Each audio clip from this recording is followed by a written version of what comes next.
સુરતમાં social media થકી મિત્રતા કેળવી વિદ્યાર્થીની પર બળાત્કાર ગુજારનાર નરાધમને ઈચ્છાપુર પોલીસે ઝડપી પાડી સળિયા પાછળ ધકેલ્યો।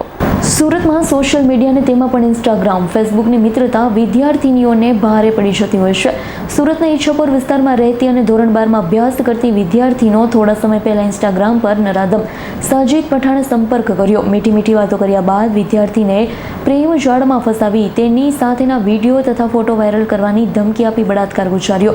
નરાધમે વિદ્યાર્થીનીના ભાઈને પણ ધમકી આપી હોય, જેને લઈ તાત્કાલિક બનાવ અંગે ઈચ્છાપુર પોલીસ મથકે ફરિયાદ નોંધાવતા ઈચ્છાપુર પોલીસે તપાસ હાથ ધરી નરાધમ સાજીદ પઠાણને ઝડપી પાડ્યો।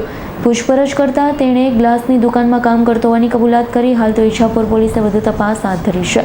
Bureau report, S9 news, Surat. અમારી તમામ માહિતીથી અપડેટ રહેવા માટે જોડાયેલા રહો S9 ન્યૂઝ સાથે।